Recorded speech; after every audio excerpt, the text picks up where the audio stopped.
भूतले श्रीमते भक्ति वेदांत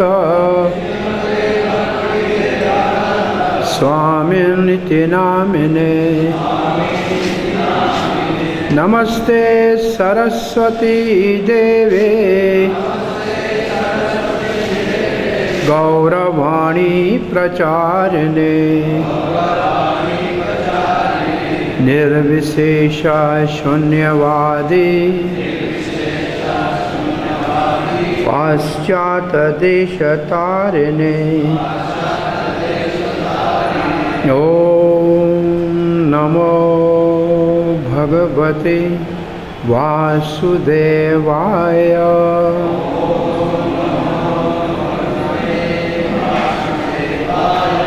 ओम नमो भगवते वासुदेवाय।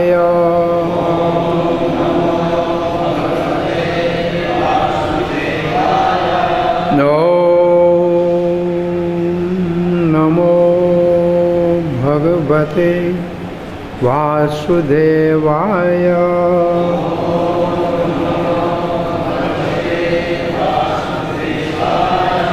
नारायणं नमस्कृत्यं नरं चैव नरोत्तमं देवीं सरस्वतीं व्यासं ततो जयं मुदीरयेत्।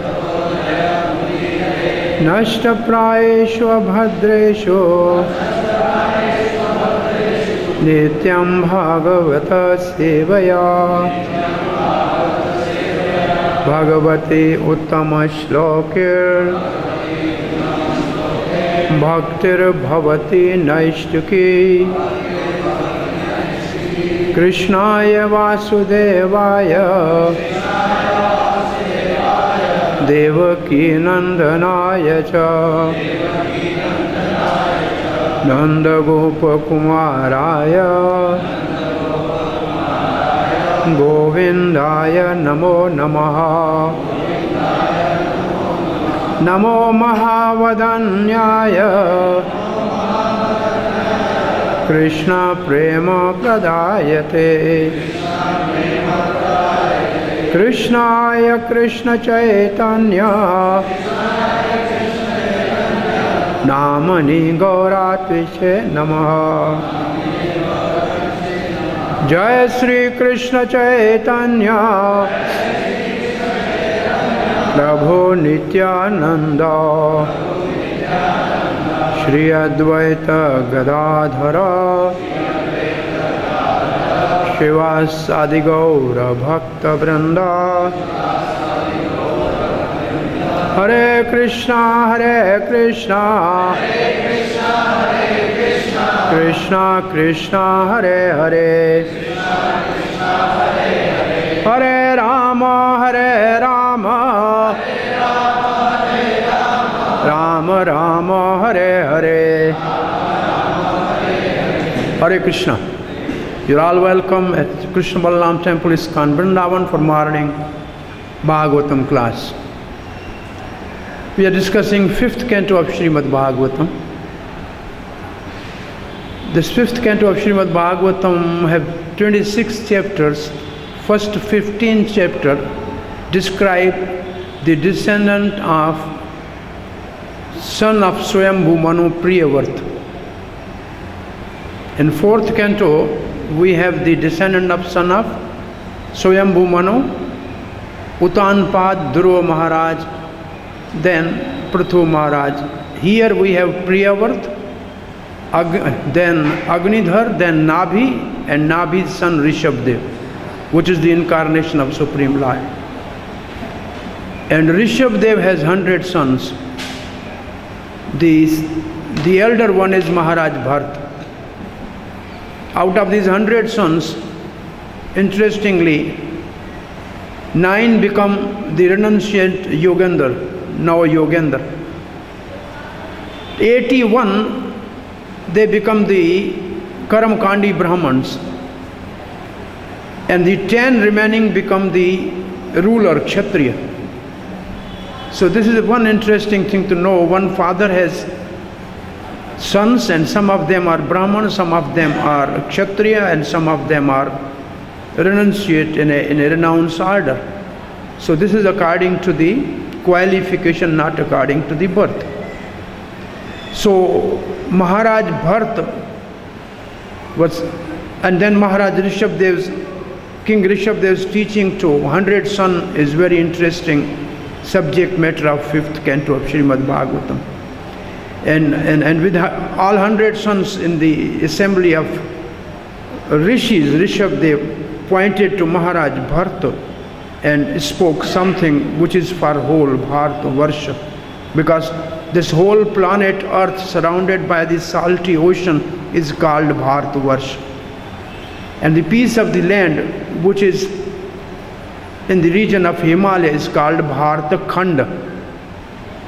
Jambu Dweep, Bharata Varsha, Bharata Khanda. So the whole earth is called Bharata Varsha. And Bharata Varsha has a presiding deity, Badrinath Nar Narayan.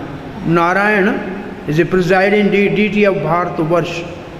And Tapasya, or the austerity, is the practice of people living in Bharata Varsha according to the 4 Varna and Ashram. So Maharaj Bharata was specially told about Tapo Divyam, special austerities. Then Maharaj Bharata, he did austerity, he gave up the kingdom. He went to the other side of the Himalaya at the bank of river Gandaki at Pulha Rishi's ashram, and he was doing austerities for self-realization. And then as it goes, he found some helpless deer gave birth in a fear of loin, and deer died and the baby was unprotected. So he had some feeling of compassion for that small baby of deer. Compassion is mode of goodness. That's okay. But when we get attraction to that, then it turns into mode of passion. So Maharaj Bharata became too much attached to that deer baby. And so much so that, well, one day deer did not come back. It was with other deer. So Maharaj was searching for the deer, and in that search, with his complete consciousness focused on deer, he fell down and he left body. And antamati sogati, whatever you have a consciousness at the time of death, you will get that body without fail. So he become deer. So this is another teaching in this canto, that there is reincarnation. That great king by whose name this whole planet is called Bharatavarsha, he got the body of deer, but he never forgot his austerities and his devotion which he was practicing there. So this is another very important lesson we have to learn from this canto, that if somebody does the devotional service, it is never destroyed. Whatever body he may be, he always remember that. So that deer, as soon as become little big, he came back to the Pulha ashram and was not mixing with anybody, simply waiting for his time. And then dear body, his time is over, that soul of Jad Bharat now, that he took birth as a Brahman. And this time his name is again Bharata, but this time he decided, I am Sangha Tyagi, I will not associate with any worldly people whatsoever, and I will not talk with anybody. So he was not doing prajalapa, not talking anything, not associating with anybody. His father wanted to teach him the Brahmanical qualities, and he was already Brahma realized, so he was not interested into the Karma Kand rituals.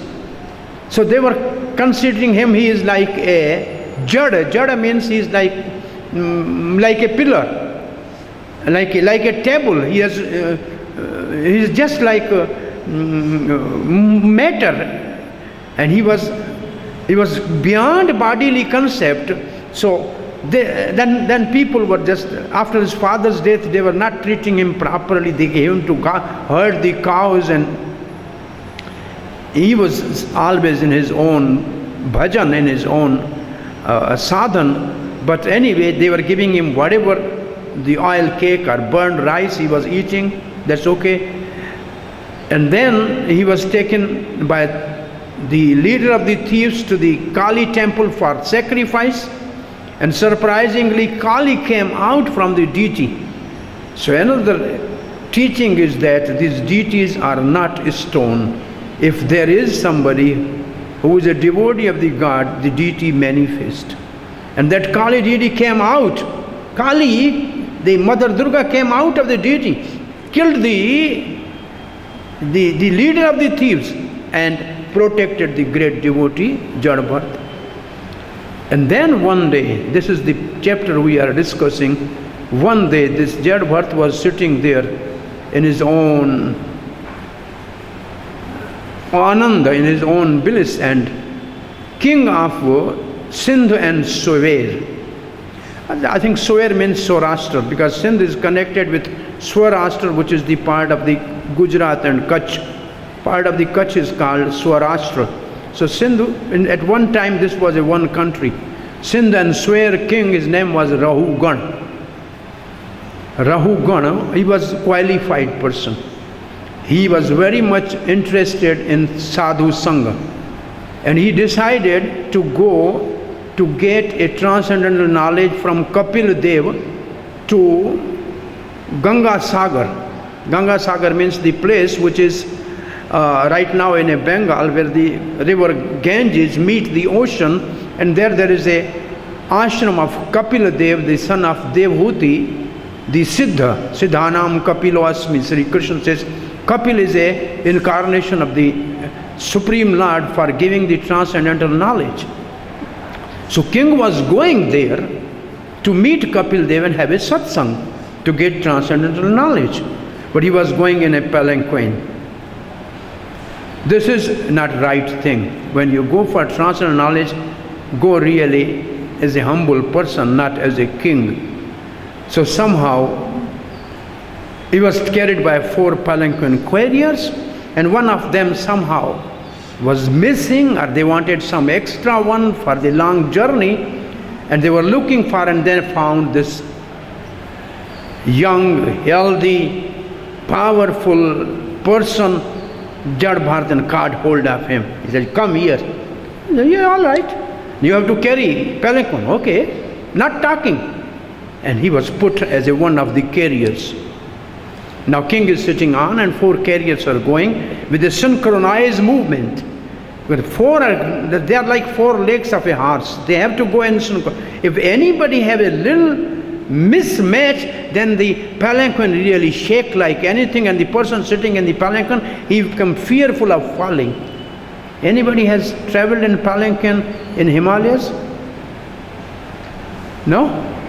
Well, twice I was carried by the palanquin carrier, and one really fell down, and I was feeling that I am going in Ganga with my bones. It is really fearful. And then king was getting angry. What is this happening? The other 3 said, "Sir, my dear king, we are perfectly synchronized. This new one, what he is doing we don't know. He's jumping sometime." Why is jumping? He's looking only 3 feet in front of him. If there's any ant, any living entity, he's just jumping up because he don't want to do the killing of the innocent living entities. He was seeing Paramatma everywhere. He was Brahma realized. So king said, "Are you thin? Are you weak? Are you tired? It is long journey you are traveling." So king was sarcastically chastising him. "Are you dead in the living? The body is, you appear like a dead, living dead. What is this? Fool." So Rahugan, then the Jadbharata he was keeping quiet because he was knowing that he's telling to this body all this. He's not telling to me. He don't know me.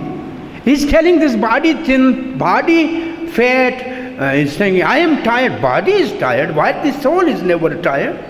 So he's talking to the body. So let body speak. Why should I speak?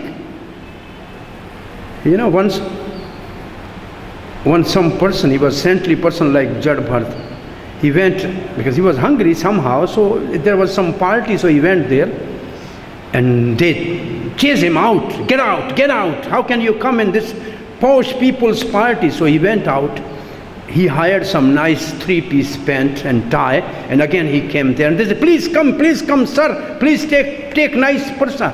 And then he was taking the gulab jamun, saying, hey, my coat, eat gulab jamun. Hey, my coat, eat rasgulla. He said, what are you doing? He said, I came earlier, you chased me out. Now you are giving respect to the coat, not to the me. So let coat eat. Why should I eat? So this is the training he was giving. So this is the consciousness of Jad Bharat. You are telling everything to the body. You are going for transcendental knowledge and you don't know what is soul. And then Jad Bharat realized, well, I am not offended by this. No problem for me. But Supreme Lord will not forgive him because he is offending a saintly person. Now how to really save him from reaction of his offenses? And then he realized, oh, he is on my shoulders. The one who climb on the shoulder of saintly person is still he suffer. This is not right equation. If you have once darshan of saintly person, then you are delivered, but he is on my shoulder, so why should I not deliver him? This is the saintly person's mood. It says when Krishna was, Mother Yashoda was binding Krishna and chastising, Krishna was crying. And one of the commentary of the Acharya is, why Krishna was crying? He said, if I come in front of somebody, the person become blissful and peaceful. What is this? I am in front and my mother is having anger. Oh, I am crying. I have lost all potency. People see me and become peaceful and blissful. Right now I am in front of my mother and she is angry. What is this? So he was crying. It's not right thing. People should be peaceful and blissful. So Jad Bharat is saying, if somebody is on the shoulder of the sadhu, still he has to suffer and go in many lifetime. It's not right thing. So he opened his mouth first time in the life. It is also said in some other Puranas that deer to which Jad Bharat was too much attached, that deer became the king Rahugan. So he had a vatsalya towards this king from his previous sanskaras. So he wanted now to deliver King Rahugan. So he spoke something. And when he spoke something about the science of soul, then Maharaj Rahugan realized that he is not ordinary person. He is self-realized soul. So what is the reaction of Maharaj Rahugan? He jumped from the palanquin, down immediately. He did not ask them to put me down. He jumped from the walking palanquin, and he was sitting on the palanquin and was carried by the Jad Bharat. Now he was falling flat at the feet of Jad Bharat. So today's verse is, this is the scene. Jad Bharat is jumping from the palanquin after hearing the science of soul from Brahman Jad Bharat. And first he is inquiring, who are you? You are not ordinary person. You are Avadhuta Dattatreya. You are somebody special here is speaking like this. This is transcendental knowledge you are speaking. And then today's verse is in prose, and this is spoken by Sukdev Goswami. Because now nobody is speaking. So Sukdev Goswami is commenting what is happening. So it is like Sukdev Goswami is watching, and then he is telling, Sachapi Pandavaya Sindhu Swayavera Patihi. So these are the word to word I will say, because this verse is in prose. Saha Maharaj Rahugan. Cha, also. Api, indeed. Pandavahe, O best of the Pandu dynasty, Maharaj Parikshat. Sindhu Soyavera Patihi, king of the state known as Sindhu and Sovira. Tattva Jigyasam, in the matter of inquiring about the absolute truth. It means king was going not for picnic, he was going for Tattva Jigyasa. So this was king's intention, he was going for Tattva Jigyasa, means for inquiring into the matter of absolute truth. What is absolute truth? What is absolute truth?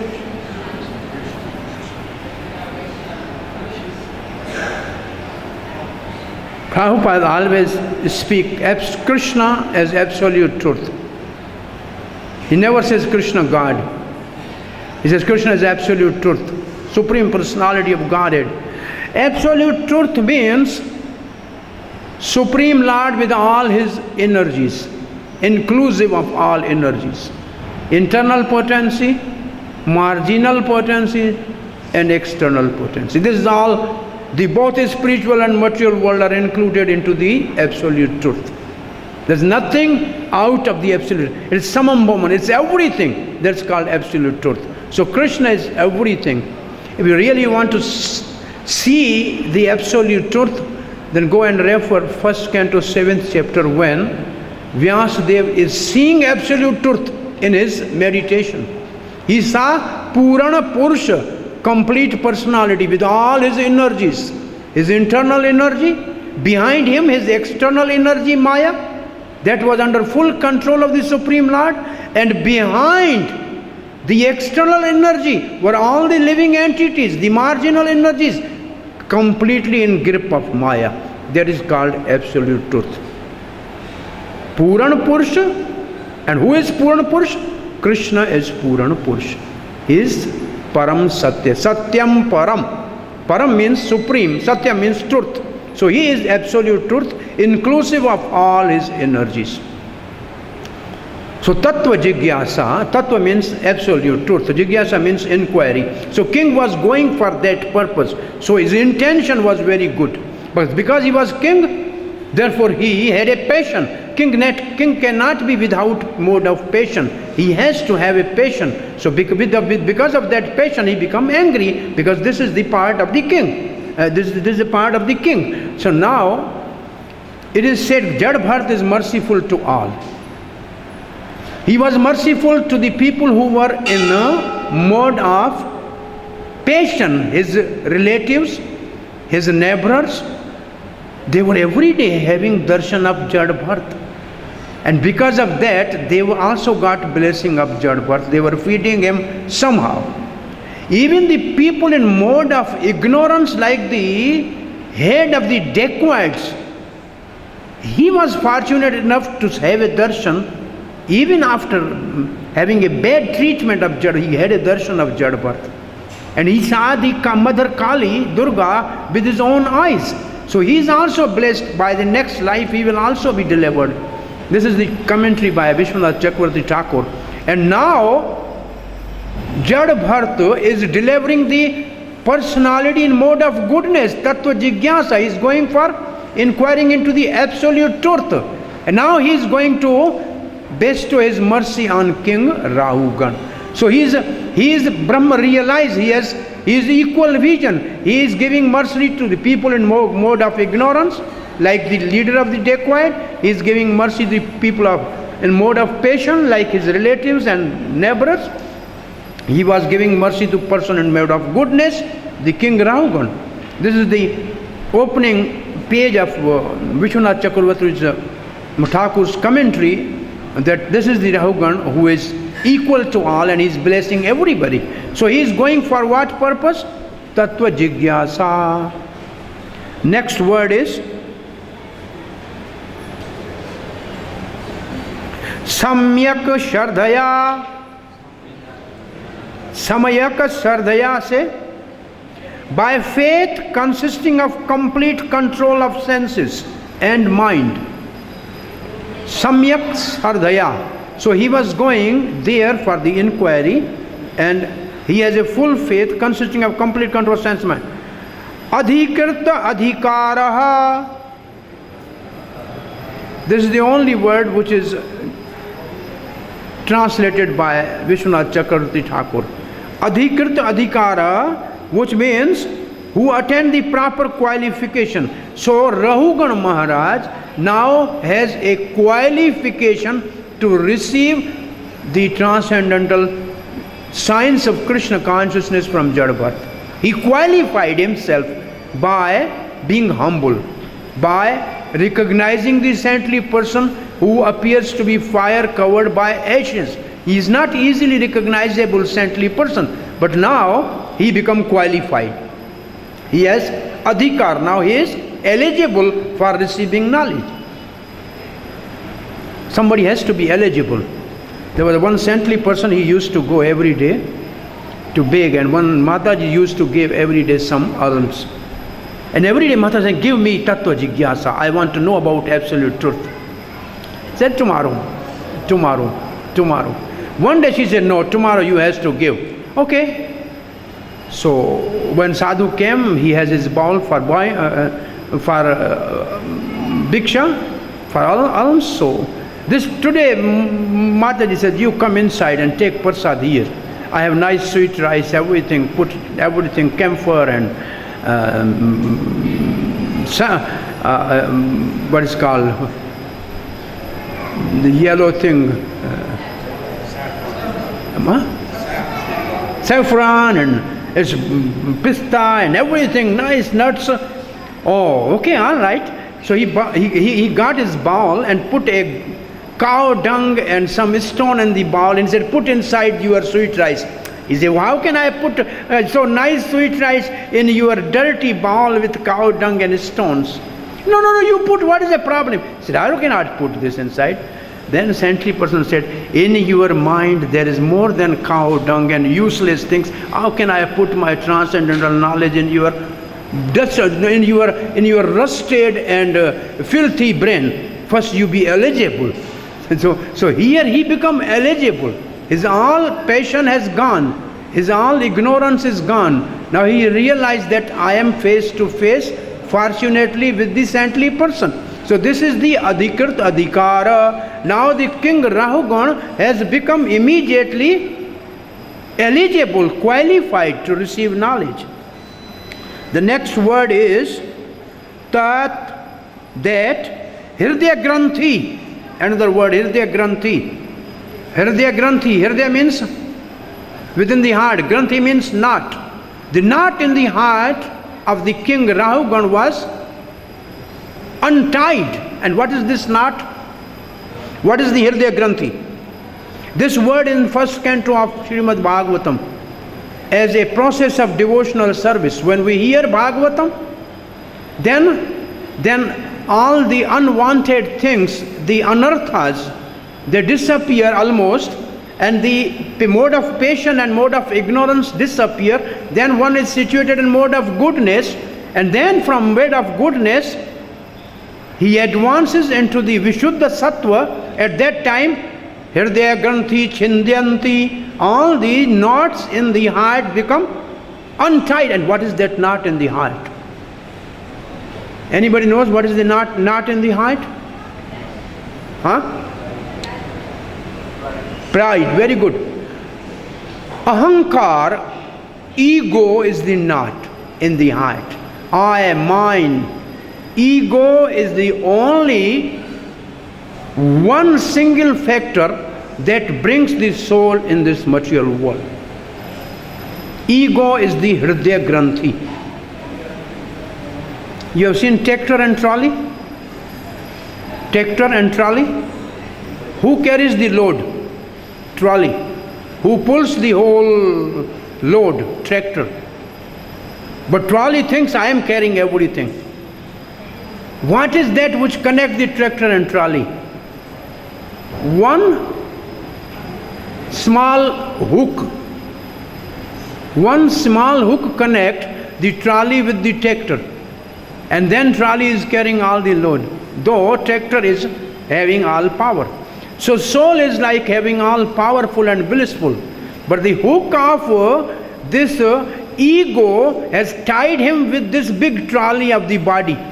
Now he is carrying all the load of this world. So this is Hridaya Granthi, means the false ego. I am king, I will punish you. Well, Jad Bharat will say further, I am standing on earth. This body is made up of earth. And this palanquin is made up of also wood which is from earth. On the palanquin is sitting a person, he is also earth. So on the earth, a person carrying earth on the shoulder, sitting in that is another made up of earth, and he is thinking, I am king. So this is what he analyzed everything, that you are not knowing anything about soul, simply thinking about bodily concept. And at one place when King Rahugan will ask, who are you? Then he will just whisper in his mind, oh, which is your country? Oh, I am the king of Sindh and Soviet. Oh, this part of the country is in which Varsha? In which continent? Oh, it is in Bharat Varsha. Oh, how the Bharat Varsha is named Bharat Varsha? It is by the name of Maharaj, King Bharata, son of Rishabdev. And then Jad Bharat will say, that King Bharat I am. And then Rahugan will say, my God, my God. And Jad Bharat was thinking, when I was king, I was also getting people to carry me on palanquin. Now because of that, I have to carry one day palanquin to know and to neutralize all what I have done as a king. Because I was king and people were carrying me on palanquin also. Now I have to carry palanquin. This is what he was realizing himself. No problem. So king is now qualified to receive, and he was, and Hridaya Granthi of Maharaj Rahugan's false ego was smashed. Hridaya Granthi, the knot of false conception within the heart, mochanam, eradicated, completely smashed. Dveja vachaha, by what? That Hridaya Granthi, or the knot of false ego, was completely eradicated, smashed, cut by what? Dveja vachaha, by the words of a Brahman. It means saintly person's words are like knife to cut the false ego of sincere, qualified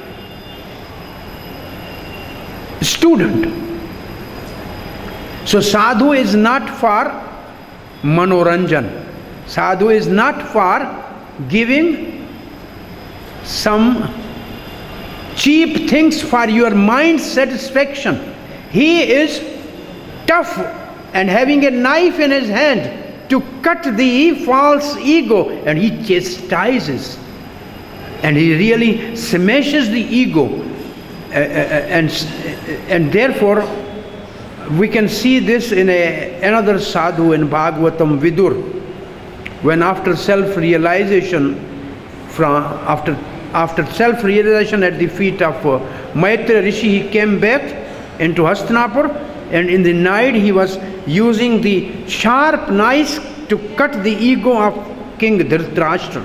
He was saying, still you are eating the food given by Bhima, who has killed your 100 sons. You are living as dog is living at the door of somebody.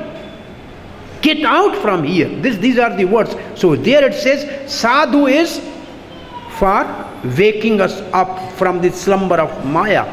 So these words of Maharaj, Jad Bharat has awakened Maharaj Rahugan. Because of his sharp words of transcendental knowledge, he was cutting the knots of his false ego. Dveja vachaha, the words of the Brahman, Jad Bharat. Ashrutya, because hearing, king heard those words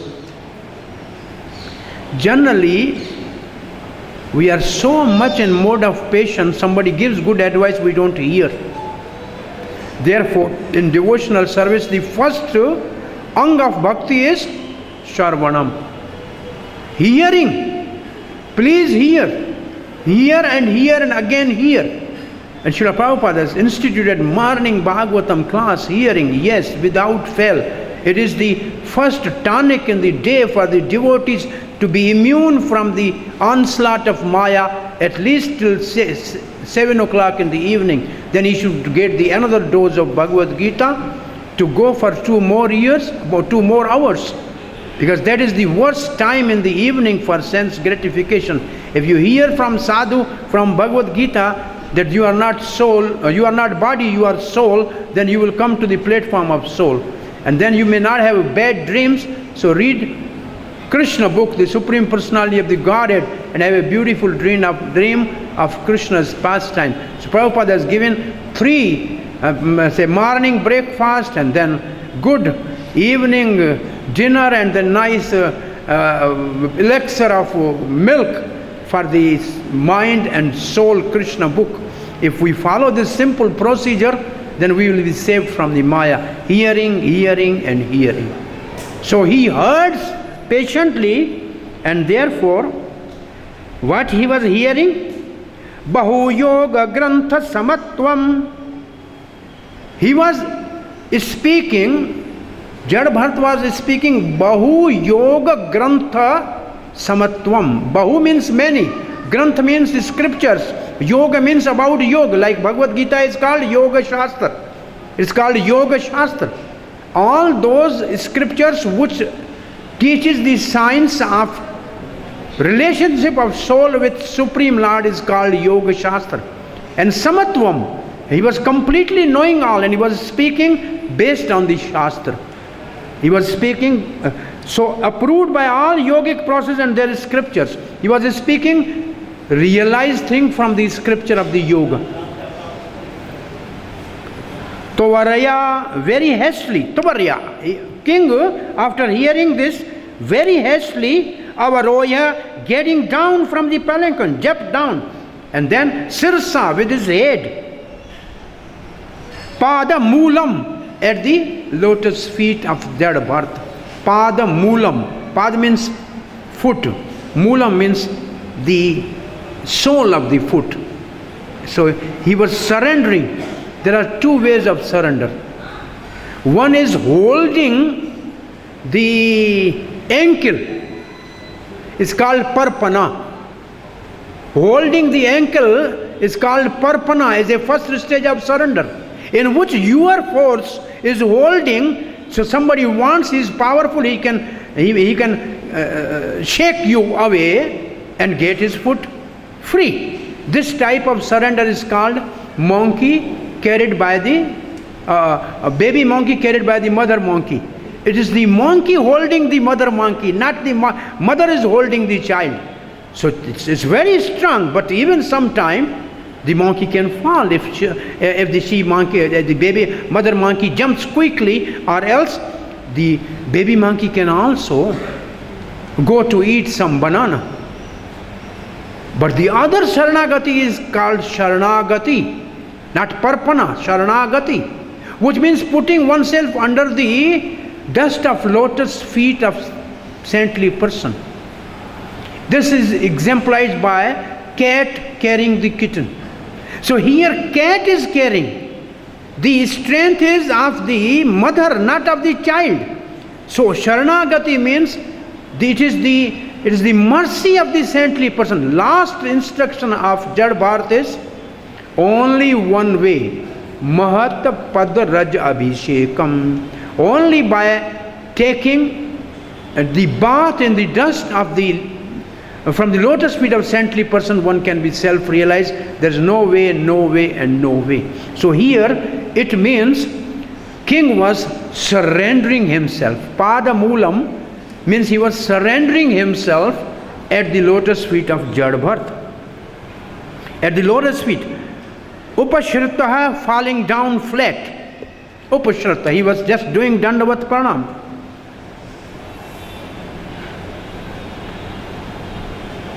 Kshamapayam, and then he was speaking for forgiveness. Kshamapayam, obtaining pardon for his offenses. He was saying, I'm sorry, I have spoken harsh word, I could not recognize you, please forgive me. Vigata nirappa deva samaya. Vigata, giving up the false pride of being king and therefore being worshipable. Now he is giving up the false ego of being king. Vigata, giving up. His now passion is gone. Then king started speaking. Now king will speak, and tomorrow or day after tomorrow we hear king will speak. I am not afraid of thunderbolt of Indra. I am not afraid of Trishul of Shankar. I am not afraid of Yamraj's danda. But I am afraid of Brahman's curse. If Brahman is offended, I feel I am really very fearful of. I am king, I can fight with all demigods if their need is. I am not afraid of that, but I am afraid of Brahman's offenses, so please forgive me. Now let us read the translation by A.C. Bhaktivedanta Swami Srila Prabhupada. Please hear. Sukdev Goswami continued. O best of the Pandu dynasty, Maharaj Parikshit, the king of Sindhu and Soever state, Maharaj Rahugun, had great faith in discussion of absolute truth. He has great faith in discussion of absolute truth. Being thus qualified, he heard from Jad Bharta that philosophical presentation which is approved by all scripture on the mystic yoga process and which slackens the knot in the heart. His material conception of himself as king was thus destroyed, and he immediately descended from his palanquin and fell flat on the ground with his head at the lotus feet of Jad Bharta in such a way that he might be excused for his insulting words against the great Brahman. He then prayed as follows. So, this is the whole scene. Now, Srila Prabhupada's purport is mainly focused on two things. First thing, how somebody should approach a spiritual master for transcendental knowledge, and second part is how the kings were Raj Rishis. This is a Raj Rishi king. He recognized the saintly Brahman who was qualified and self-realized. So Srila Prabhupada's purport start in Bhagavad Gita 4:2. Krishna says, Evam parampara praptam raja rishyo vidu sakale neha mahata yogo nashta parantapa. So this supreme science was thus received through the chain of disciplic succession. And saintly kings understood it in that way. But in course of time, the succession was broken, and therefore the science as it appears to be lost. What happened? There are no Raj Rishis to understand this science. Science is not lost. Yoga is avyayam. It is inexhaustible. But those people who were understanding it are not anymore. And people have wrongly interpreted the whole Vedic literature. So Prabhupada said it is lost now. Through the disciplic succession, the royal order was on the same platform as saintly person, Raj Rishi. So Srila Prabhupada is saying the kings were Raj Rishis. Rishis means seer. Seers means those who study under the guidance of the spiritual master. Then they can see beyond bodily concept. So all the kings used to be the student of qualified Brahmins. Gurus, they used to go to the Guru's ashram and learn everything, and then they used to rule the kingdom. So they were Raj Rishis, and here is one Rahugun. Formerly they could understand the philosophy of the life and knew how to train the citizen to come to the same standard.